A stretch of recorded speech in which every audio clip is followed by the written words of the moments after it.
ونعوذ بالله من شرور أنفسنا ومن سيئات أعمالنا ونعوذ بالله من شرور أنفسنا ومن سيئات أعمالنا من يهده الله فلا مضل له ومن يضلله فلا هادي له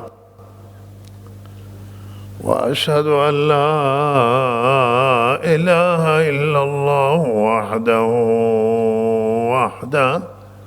وحده لا شريك له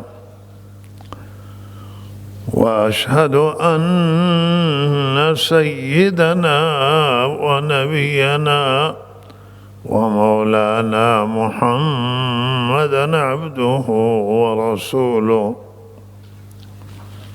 صلى الله تعالى عليه وعلى آله وصحبه أجمعين. أما بعد، فأعوذ بالله من الشيطان الرجيم. بسم الله الرحمن الرحيم. لقد كان لكم في رسول الله أسوة حسنة لمن كان يرجو الله واليوم الآخر وذكر الله كثيرا.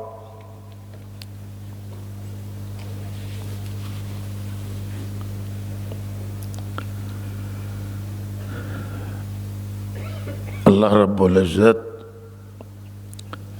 برای که نعمتهای اشرا بر بشر و انسان به پای تکمیل برساند و نعمتها را کامل بکنه، علاوه از نعمتهای مادی و نعمتهای دنیوی و منافع دنیا که برای بشر در نظر داشته است، الله تعالی منافع باد دینی را الله تعالی و راهنمایی معنوی و دینیش را الله تعالی هم به بشر عنایت کرده است. دو نعمت بسیار عظیم و دو نعمت بسیار بزرگ، نعمت مادی و نعمت دنیوی و نعمتهای معنوی. اگر ما بریم توی بخشای نعمتهای دنیوی هم نمیتوانیم به جای برسیم، برای اینکه الله تعالی همین نعمتهای مادی را شمرده در سوره مبارکه ابراهیم و می فرماید که و این تعدوا نعمت الله لا تحصوها، اگر شما نعمتهای خدا را بشمارید نمیتوانید شمارش کنید. کدام نعمت می شمارید؟ نعمتهایی که در وجود ما و بدن ما هستند یا نعمتهایی که خارج از وجود ما؟ و چقدر نعمت فراوانه، چقدر نعمت زیاده. نعمتهایی که در این کره خاکی الله گذاشته است، شکرش را حسابش را میتوانی بکنید، یا نعمتهایی که در این فضا الله قرار داده، خورشید و ماه و ستارگان، و کدام نعمت را میتوانیم بشماریم و حساب بکنیم؟ و همینطور از نعمتهای کلان و نعمتهای بزرگ نعمتهای معنوی هستند، نعمتهای دینی هستند که بهترین کتاب و آخری کتاب را الله تعالی به امت ما، آخرین امت، الله تعالی عنایت کرده.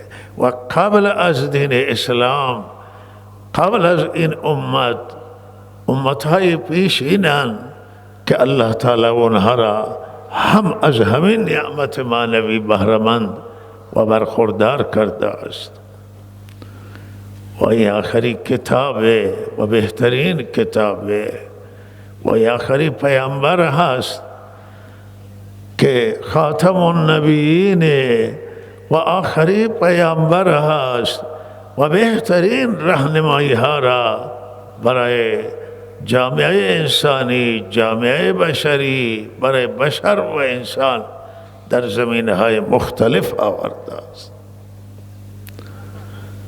شما اگر کسی بررسی بکنه در بخش اعتقاد، بهترین اعتقاد و صحیح ترین اعتقاد را حضرت رسول صلی الله علیه وسلم برای این امت، برای انسانیت آورده است.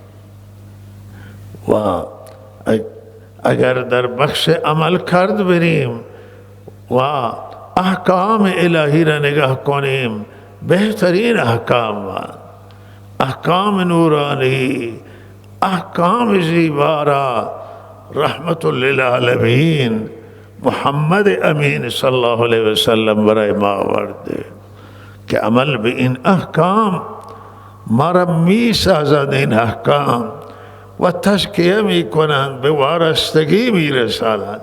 اعتقاد صحیح و درست ما را به خدا وصل می کند و عمل کرد صحیح و نورانی می سازه و هم ما به الله وصل می کند.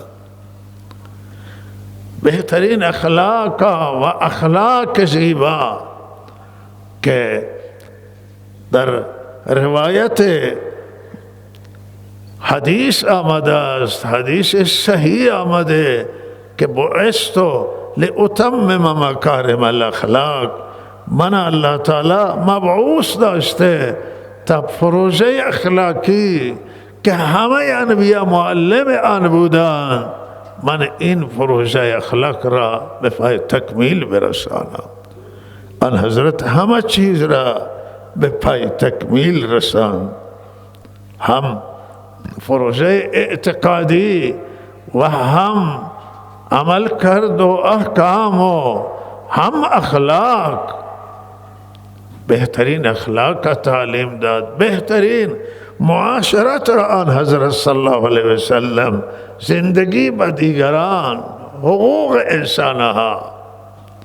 وقتی که شما در احادیث برید و زندگی این بنده مقرب و صالح الله تعالی را بررسی بکنید، ببینید که چگونه تعلیم داده که با انسانهای دیگر ما زندگی بکنید. و این تعلیم در جای خودش تعلیم بی نظیری، با همسایگان، با ضعفا و فقرا، با یتیمها، چه مهربانی را آن حضرت صلی الله علیه وسلم تعلیم داده که ما با انسانهای دیگه چه ترحم بر حیوانات ترحم باید کرد. و به والدین که نزدیکترین نسبت انسان با والدین مادر و پدره، فرزند، زن، و چه تعلیم زیبایی. شما شاید در هیچ مکتب در دنیا تلاش کنید این تعلیم نمی بینید شما به این زیبایی، به این خوبی. و شما تمام مکاتب فکر دنیا را بررسی بکنید، تمام تمدنها را و فرهنگها را شما مانند تعلیم حضرت رسول صلی الله علیه وسلم، تعلیم زیباش، شما چنان ترحمی، چنان حقوق انسان، حقوق بشر، نه حقوق مسلمان، حقوق همه انسان ها، تعلیم زیبایی میبینید. شما در بخش اخلاق برید، حیران میشید که این تعلیم چه تعلیمی، چه اخلاقی را نظر صلی الله علیه وسلم تعلیم دادن، با چه اخلاقی خودشون رفتار کردن. تو این تعلیم شما ضعف نمیبینید، توی زندگی آن حضرت ضعف نمیبینید. ضعف اگر هست در ما مسلمانانه که از سیره آن حضرت فاصله داریم، از قرآن تعلیم کتابمون فاصله داریم و از اخلاق آن حضرت ما فاصله گرفتیم. همه سرگردانی ها و ناکامی ها که امروز دامنگیر جامعه اسلامی شدند و ما شدند، همه اسباب عمل کردن، اسباب اخلاقان، اسباب آنند که به سیره آن حضرت عمل نمیشه، به قرآن عمل نمیشه.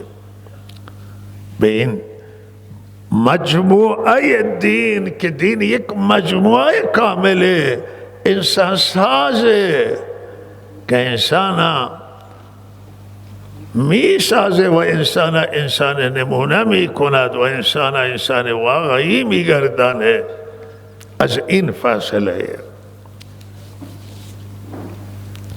شما وقتی که به اخلاق آن حضرت میرید، سبحان الله، آن حضرت همه با امرا و با بزرگان قوم نیستن. آن حضرت با یتیم ها کنار یتیم نشسته، کنار ضعیف نشسته، کنار غلام، کنار کنیز، اونهایی که در طبقه پایینن،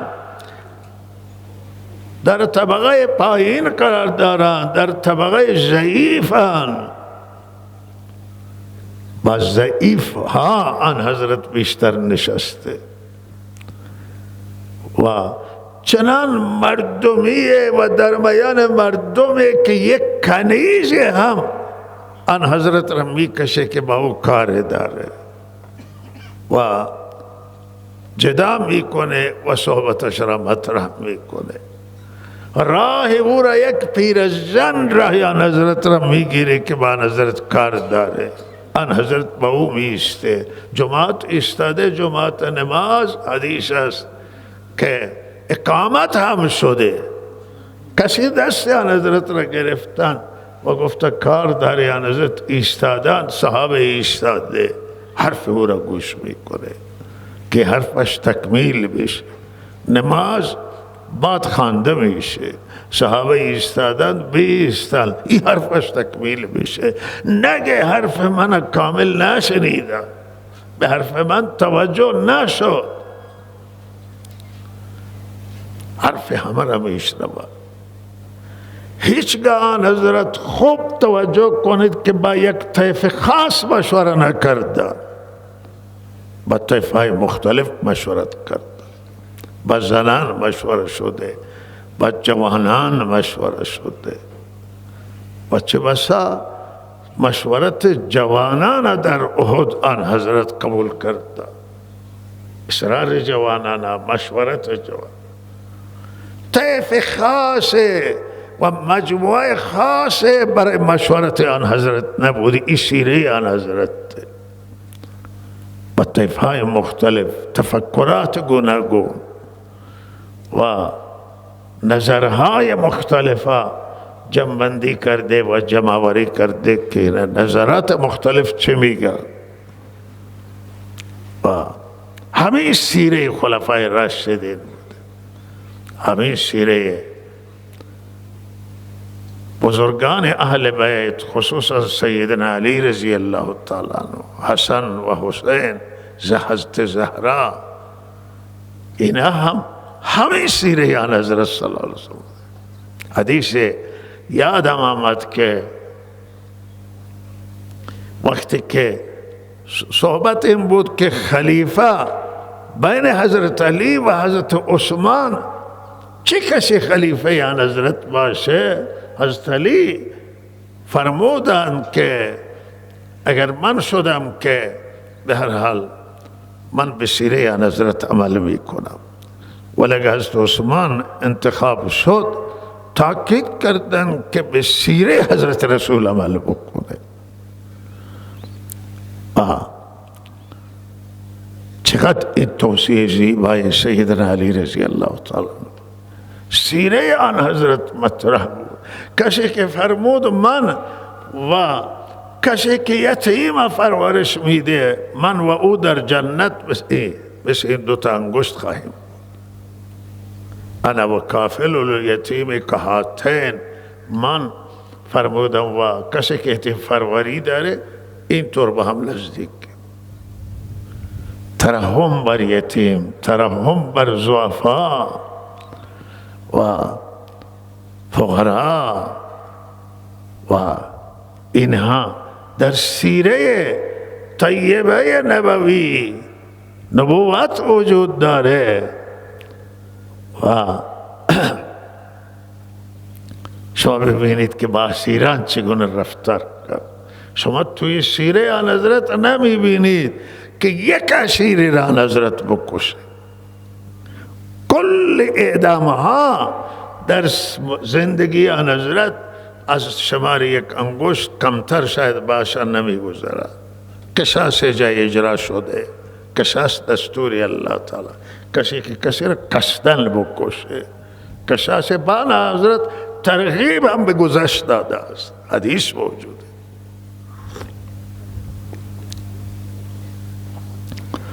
و توی موارد خیلی جزئی یک اتفاقه، اگر دو اتفاق پیش آمده و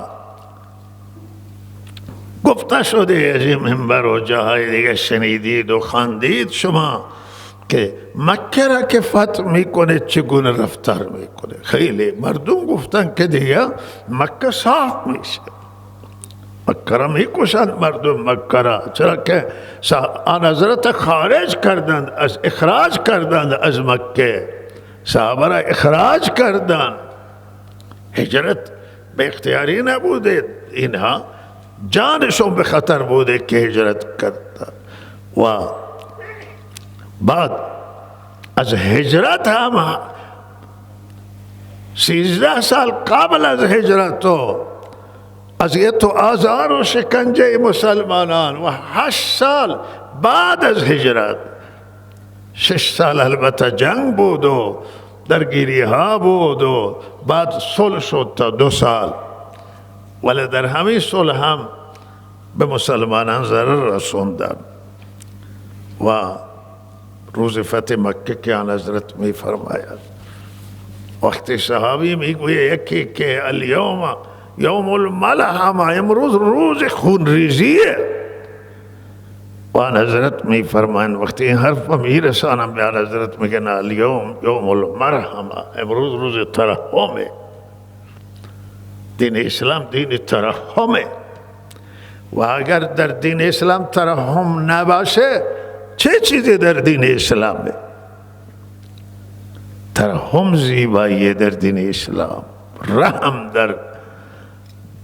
در اسلامی. اگر شما مسلمان باشید ولی ترحم داشته نباشید، هیچ چیزی نمیتونه جای ترحم پر بکنه. هیچ چیزی نمیتونه جای ترحم، جای شفقت، این بالاترین اخلاق. هیچی نمیتونه مسلمان باشید و صداقت داشته نباشید، هیچ عمل نمیتونه پر بکنه.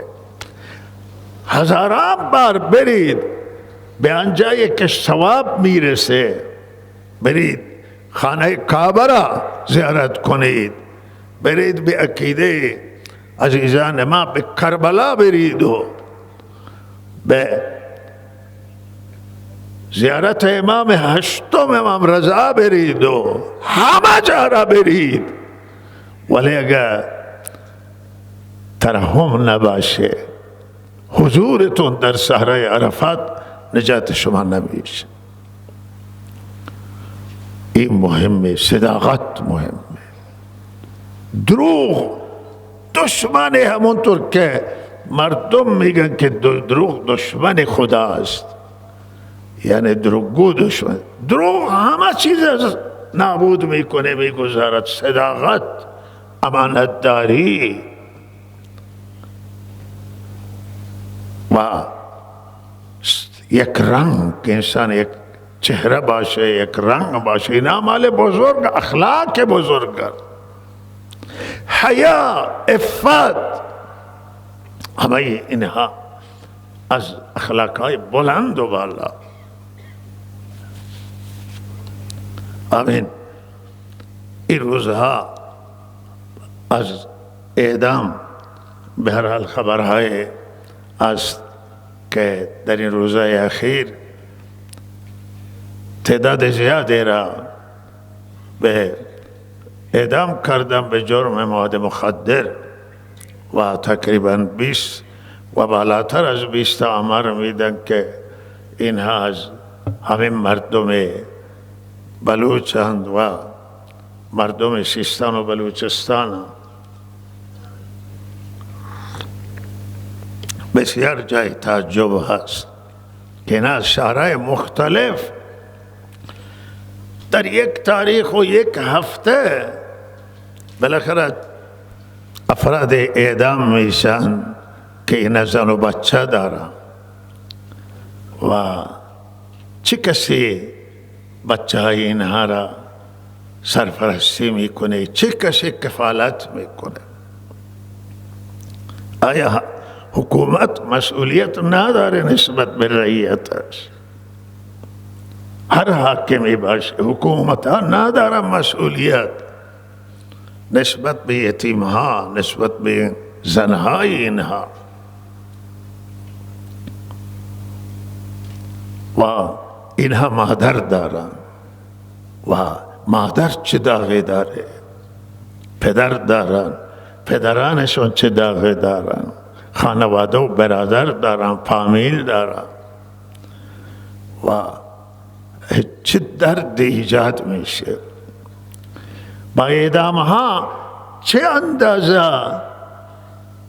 دشمنی درست میشه توی خانواده ها، مخالف درست میشه. و چرا این فکر نمی کنن؟ و اینها در سیره حضرت علی بوده، در سیره خلفای راشدین چنان چیز سابقه داره، در سیره آن حضرت هست، هیچ سابقه نداره. شو حضرت علی در جنگ که درگیر شده، جنگ نهروان درگیر شده یا جنگ های جمل و صفین، طبعا در جنگ ها دو طرف یک دیگر را می کشه، ولی حضرت علی یک اسیر نکشت. حضرت علی اسیر نکشت. قاتل حضرت علی را که دستگیر کردن میخواستن بکشند او را. حضرت علی را چنان ضربه زده بود که امید زندگی حضرت علی نبود، ولی حضرت علی اجازه ندادن که اینه بکشن. گفتم من هنوز زنده ام، حق مال خود منه و وقتی که من وفات کنم حق مال ورثه میشه. و نگذاشت حضرت علی که بکشه، او را زنده نگاه داشت. و حضرت علی که وفات کرد، بعد اختیار در دست اولیای حضرت علی افتاد. بر سری او کشاش بود شرع. این ترحم، این اخلاق.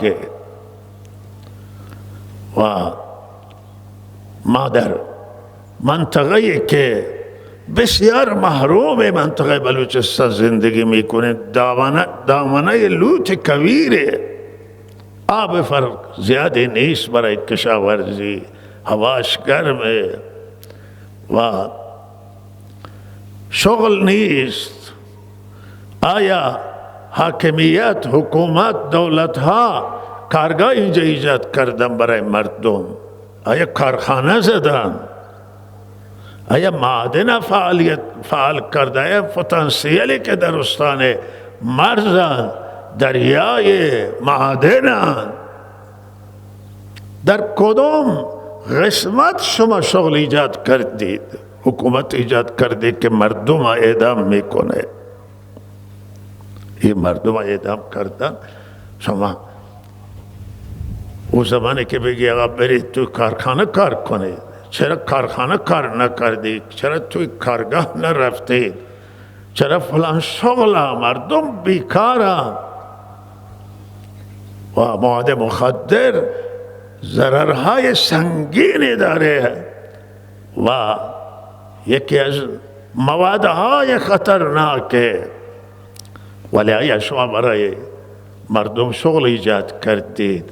میدونید که بخش بزرگی از این مردم از گرسنگی میره. برای 500,000 تومان ما نام داری که مردم برای 500,000 تومان کشته شده، برای 1,000,000 تومان کشته شده. شما شغل ایجاد میکردید. شما مردم بیکارن، جوانان بیکارن. استانی که بیشترین جمعیتش جوانه، بیکاری این جوانها، شغل ندارن، تحصیلات هم ندارن. آیا اینها را ما زمینه تحصیلاتشون را اونطور که باید و شاید باشه ما فراهم کردیم؟ اینا را آموزش دادیم، برای اینا شغل ایجاد کردیم؟ نکردیم این کار. هنر ما در اعدامه و هنر نیست.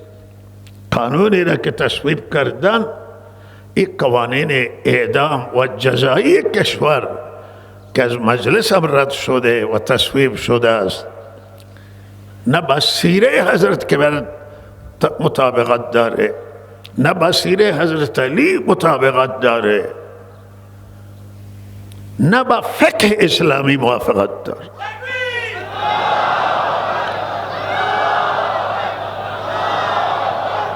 نه تطبیقش را میتونید شما به شریعت اسلام بدید و نه با قوانین بین المللی. قوانین اعدام در کشور ما نه با قوانین بین المللی هم خانی دارن، نه با قوانین شرعی.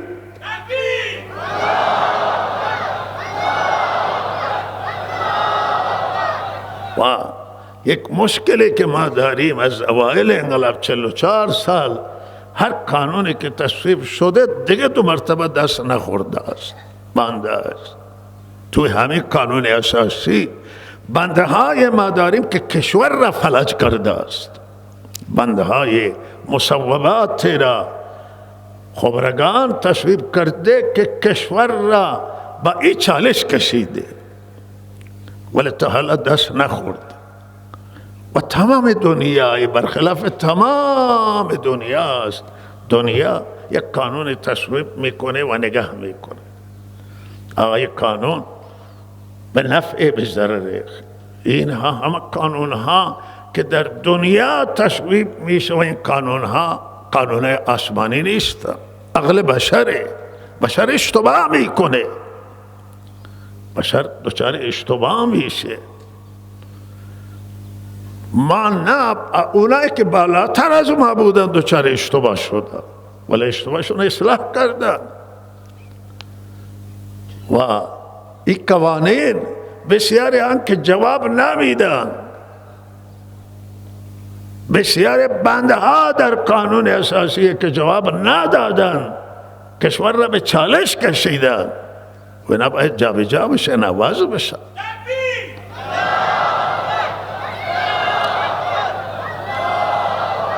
قوانین جزایی هم اینها نیاز به تجدید نظر دارن. جلوی اعدام ها را ما خیر خواهیم، خیر خواهانه میگیم که جلوی اعدام بگیرید.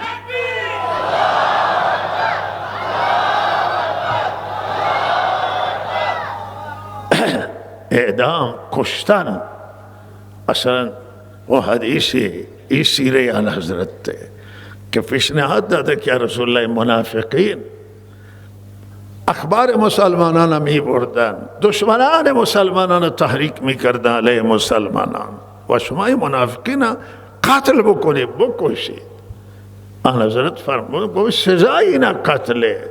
آن حضرت فرمودن اگر من اینا را بکشم مردم چه میگن؟ مردم دنیا میگن که محمد ملت خودش را میکشه. کسی که ملت خودش را بکشد او چه اعتماد این چه اعتماد بر او هست؟ این حدیثه. گفتم من این کار نمیکنم. آن حضرت با همین ضرری که منافقین که ظاهر مسلمان و باطن غیر مسلمان، ضد دین، ضد حضرت رسول چندین بار توطئه کرده که آن حضرت را ترور کنم، به قتل برسانم. سحر کرده علیه آن حضرت. او که سحر کرده بود و فرشته آمد و گفت که این لبید بن اعصمه یهودیه، به ظاهر مسلمان شده، از یهودان مدینه برای شما سحر کرده. آن حضرت سحر تخریب که کردن، گفتن که شما نامش را اعلام بکن. آن حضرت فرمودن که من نمیخواهم، من الله شفا داده، مشکل من حل شده. 6 ماه آن حضرت صلی الله علیه وسلم زیر فشار جادو بودم. گفتن که من الله شفا داده، من نمیخواهم نام او را اعلام بکن. فتنه درست نیست. بعضی آمدن اجازه گرفتن که ما این قتل میکنی. جسارت بزرگ کرده، ضرر بزرگ رسونده. گفتن نه، هیچ کاری به او داشته نباشید. لبید بن اعصم می آمد سلام میدادن، حضرت سلامش را جواب داد، چهره خود را متغیر نکرد در مقابل لبید بن اعصم. هیچ کاری نشده. و این بود گذشت. اعدام برای کشورم ضرره، برای ملت ایران ضرره. چرا دنیا به ما بگه که شما بیشتری اعدام دارید؟ اعدام هم اعدام که اعدام انسان مطلق، ولی اعدام ملته. و کدام دولت ملت خود را میکشه؟ این ملت ها. اینها بسیاری بدبختن. اینها را کشتن درست نیست. متوقف کنید اعدام.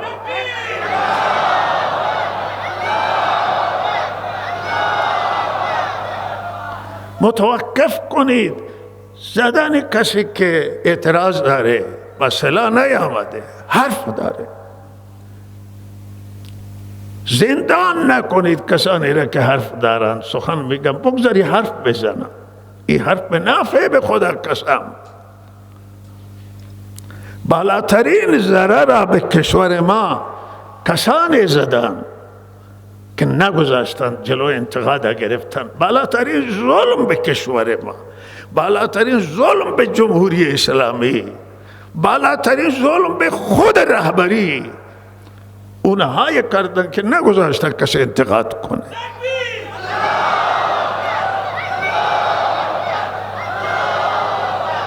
بابا به حضرت رسول انتقاد شده، بالاتر از حضرت رسول کسی توی دنیا. جلو آن حضرت گرفته. صحابی حدیث بخاری شریفه گفته یا رسول الله شما آن حضرت تقسیم کردن صدقات را و کمک را به مردم و یک شخص را ندادن. صحابی جلو آمد گفت یا رسول الله شما به همه دادید، به این چرا ندادید، به فلانی ندادید؟ آن حضرت او گفت که این مومنه. آن حضرت گفت که او مسلم، یعنی شما مسلمان بگید بهتره. او نفهمید. بعد صبر کرد. بعد آمد 2 مرتبه دومی و اعتراض کرد یا رسول الله همه دادید، به این شخص چرا ندادید؟ این مومنه. گفت که یا مسلمانه. 3 بار اعتراض کرد بر آن حضرت. هیچ کسی نگفت که آقا شما ادب رعایت کن، آقا این پیامبر اعظمه. و آن حضرت فرمود که شما فرمود که این فلانی گفت من بسیار را میدهم و بعضی را نمیدهم. او را که نمیدهم دوستتر دارم از کسانی که میدهم. او صحابی میگه که این کلمه اینقدر محبوب شد برام که حضرت میگه بسیار من دوستتر دارم، ولی اونه که خطر داره به او میدهم. او شخصی که در ایمانش ثابته، فقر سبب کفر او نمیشه. فقر او را فاسد نمی کنه، من به اون نمیدم، به اونی که خطر فساد میدم. و او کان شد. و چقدر جلوان حضرت گرفتن، چادر مبارک کشیدن، چادر به صفحه گردن آن حضرت اثر کرد و این مسلمان نبود که این کار کرد، یک یهودی این کار کرد. ولی وقتی که صحابه خواستن او را تنبیه بکنه حضرت اجازه نداد. او گفت این دینی از من میخواهم و این صاحب حقه.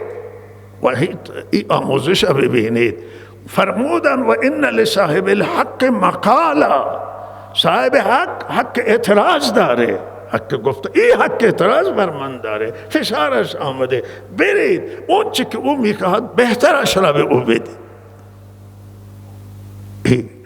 چادر مبارک آن حضرت را به گردن مبارکش گرفت و یعنی به اصطلاح به گریبان آن حضرت گرفت، ولی کسی او را حول نداد، کسی نگذاشت که حرف بزنه. این سیره مبارک آن حضرت، هیچ کسی نباید توی دنیا خط قرمز باشه. به حضرت علی انتقاد کردن، حضرت علی را صحبت کردن با حضرت علی رضی الله تعالی عنه. حضرت علی هم یک حاکم کاملا مردمی که در اختیار همه طیفه ها و همه قشرها بوده و خلفای راشدین، همه بر منهاج سیره آن حضرت حکومت کردن. انتقاد مفیده، انتقاد راه را باز میکنه، انتقاد به نفعه، به خیره. وقتی که شما نگذارید، کسی نگذاره که آقا به عبدالحمید که پیش نماز شما هست انتقاد بکنید، شما بالاترین ظلم به من کردید.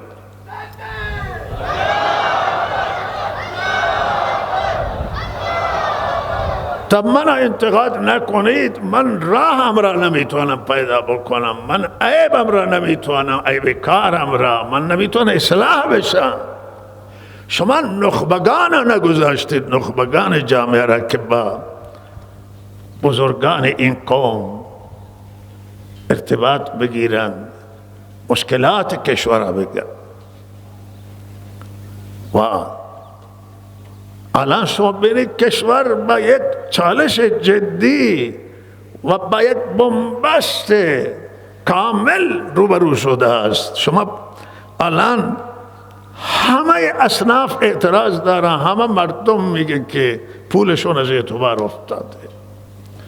پول که نه اعتبار بیفته، چه چیزی میتونه جای پول بگیره؟ شما پولتون بالاخره 50 میلیون تو شده $1000، یعنی 50,000 بالاخره 50,000 $1، از 50,000 بالاتره. این پول نه تنها دلاره، تمام این پولهای همه کشورها، هیچ جای این پول ارزش نداره.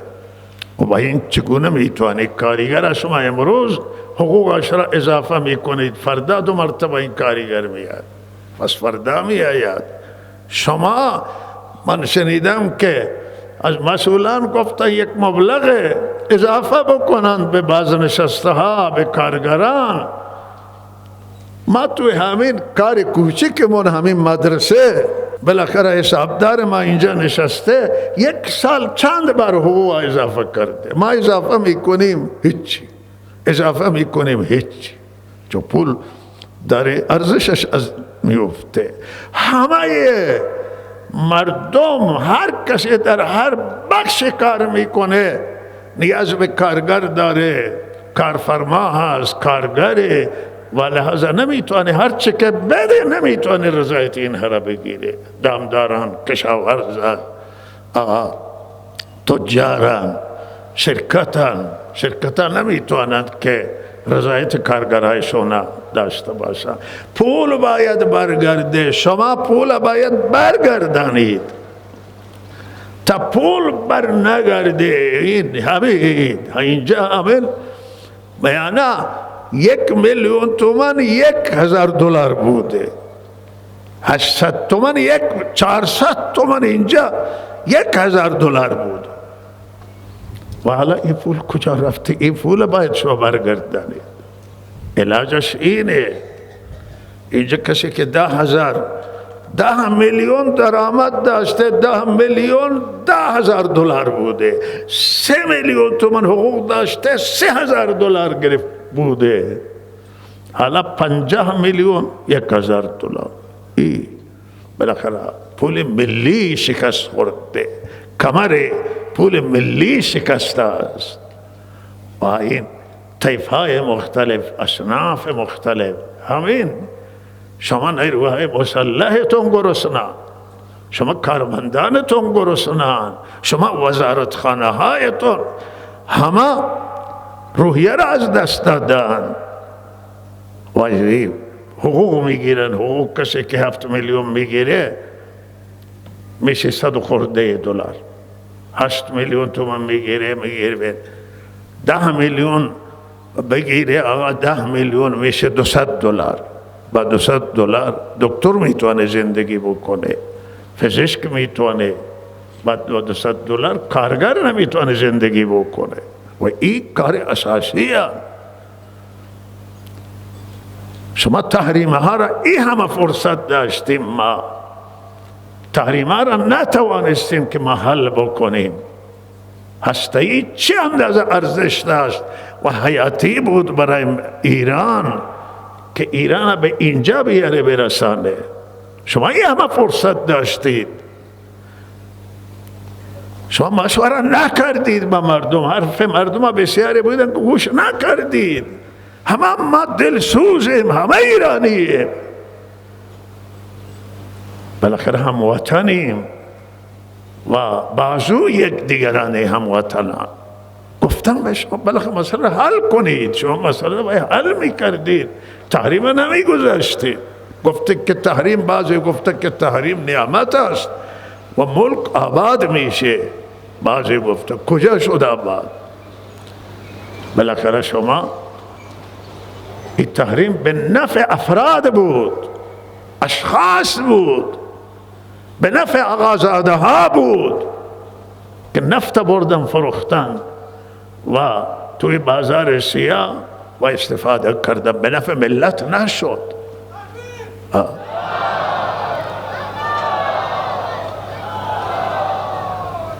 منافع ملی ضربه خورد. حالا یک قسمتش هست و اختلاسها و فسادها را نتوانستید مبارزه کنید، صحیح و مدیریت کنید، جلوگیری بکنید. فسادها از طرف دیگر و خزانه ها را خالی کردن. امروز بسیاری زمزمه ها هست که میخواهم بسیاری چیزها را بفروشم. نه این کشورداری منصاب به شما بگن که به این صورت نمیشه. زندان مسئله شما را حل نمیکنه.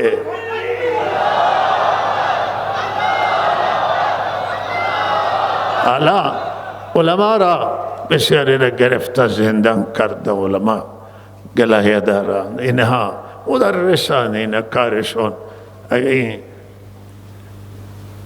بنده ناچیزی الله 4 کلمه حرف زده، ولی اینا هیچ عالمان این کارشون تدریسه. شما این علما را نگیرید. من حیفم میآید که این افراد فرهیخته را من توی زندان میبینم، زندانهای سیاسی را.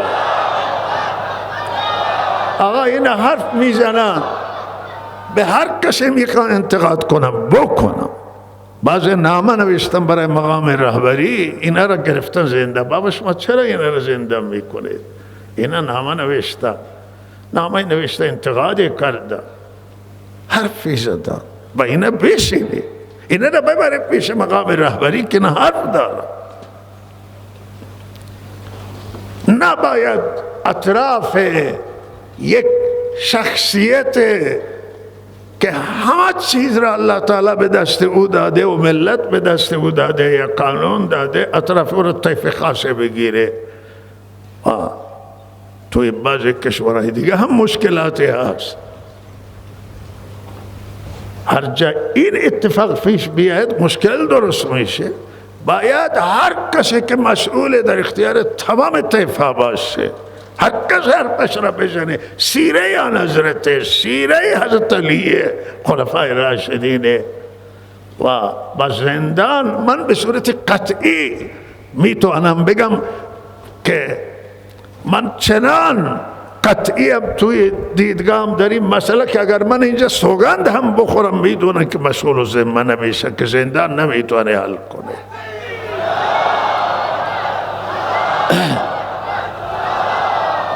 کشتن هم نمیتونه مسئله را حل کنه.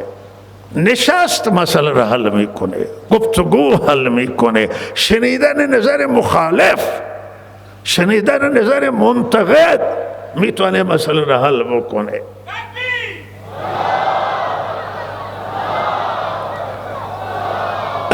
ما هم ناراضیم از این مسئله که کسی مامور دولت تا بکشه، کسی عالمی را با ماشین بزنه و زیر بیاره. ما هم اینو نمیپسندیم. ما میگیم که کشتن انسان، حالا ما ایرانیم، ایرانی نکشه.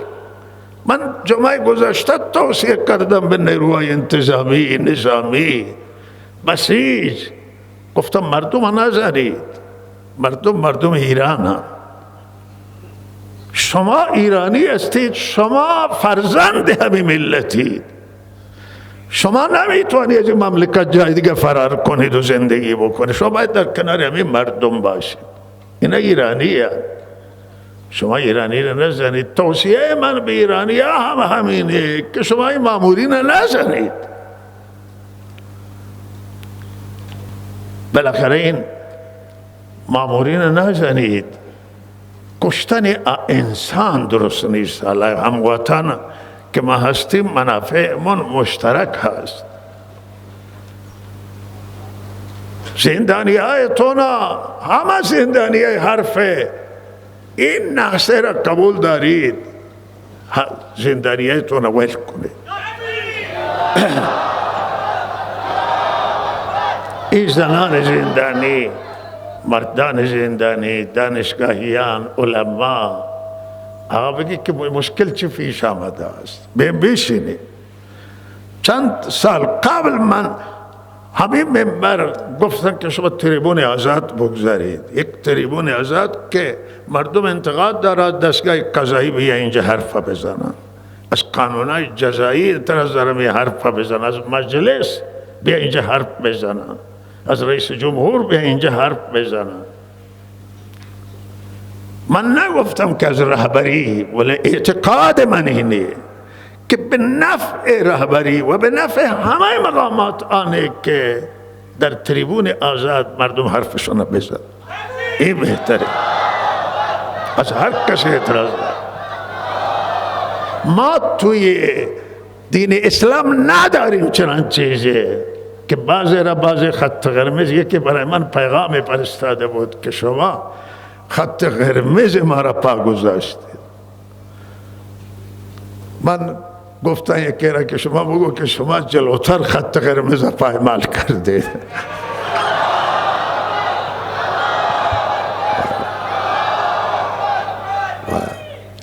ولی من این حرف واقعی من میگه خط قرمز تعیین نکنید و برای همه انسانان هیچ مصوبه وحی منزل نیست. آنچه که خبرگان برای ما قانون اساسی را تصویب کردن وحی آسمانی نیست. مصوبات مجلس اشتباه دارند، وحی آسمانی نیستند و مصوبه شورای فقها وحی آسمانی نیست، اشتباه دارند. رهبری هیچ وقت هم نگفته که معصومه و هیچ کسی عصمت نداره. الا عزیزان ما میگه ائمه اهل بیت معصومان و ما میگیم که معصوم فقط حضرت رسول صلی الله علیه و سلم. ولی همون معصوم جلوش را گرفته، این که میگه که گریبانش مبارکش را گرفتن، همون هم انتقاد کرده و لحظه هیچ همه دوچار اشتباه میشن، همه دوچار لغزش میشن. ما هم که حرف را میزنیم میگه آقا هر جای حرف اشتباه من زدم، من هر کسی تذکر بده من از او تشکر میکنم، میگه حرف تو اشتباهه. و بعضی از جای پیام فرستادن بالاخره من گفته هر جای حرف من اشتباه باشه من اصلاحش میکنم. وقتی اشتباه من درست باشه ما هم خطا میکنیم، ولی راه این نیست. راهی که میریم این راه بنبست بیشتر میکنه و من اینه به یقین میگم که این راه حل دیگه وجود نداره، نه کشتنه، نه بستنه، نه زندانی کردنه، بلکه راه تنها نشسته و راه رضایت ملت بدرال.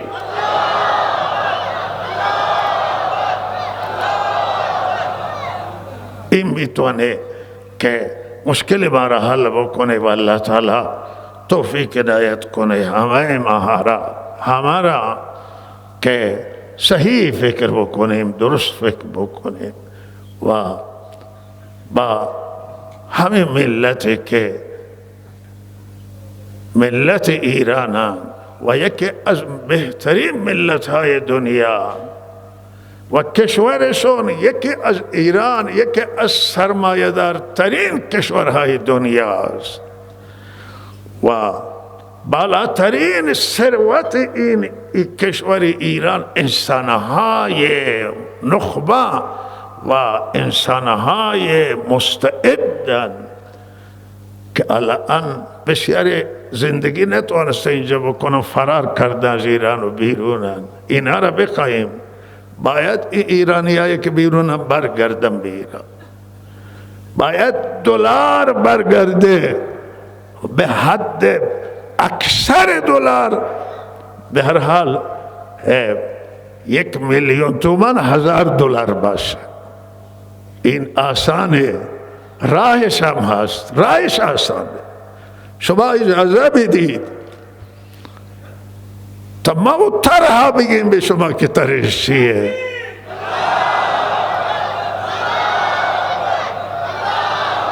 شما حقوق کارگران را اضافه نکنید، بعض شستگان را بیارید به کم 1,000,000 بکنید. 1,000,000 حقوق کارگر باشه، 1,000,000 بشه $1,000.